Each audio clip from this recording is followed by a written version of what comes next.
আমি আমি শ্রীমতী অগ্নিমিত্রা পাল ঈশ্বরের নামে শপথ করিতেছি যে পশ্চিমবঙ্গ রাজ্যের মন্ত্রী রূপে যে কোনো বিষয় যাহা আমার বিবেচনার জন্য আনিত হইবে বা আমি জ্ঞাত হইব, তাহা ওই মন্ত্রী রূপে আমার কর্তব্য সমূহে যথাযথ নির্বাহের জন্য যেরূপ আবশ্যক হইতে পারে তদ্ব্যতিরিকে আমি প্রত্যক্ষ বা পরোক্ষভাবে কোনো ব্যক্তি বা ব্যক্তিগণের নিকট জ্ঞাপন করিব না বা প্রকাশ করিব না।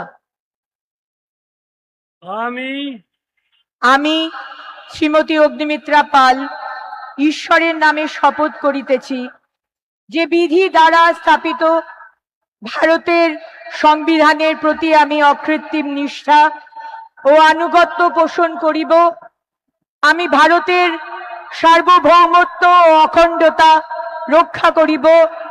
পশ্চিমবঙ্গ রাজ্যের মন্ত্রী রূপে আমার কর্তব্য সমূহ নিষ্ঠাপূর্বক এবং বিবেক সম্মতভাবে নির্বাহ করিব এবং ভয় বা পক্ষপাত, প্রীতি বা বিদ্বেষ রহিত হইয়া সকল শ্রেণীর জনগণের প্রতি সংবিধান ও বিধি অনুসারে ন্যায়াচরণ করিব।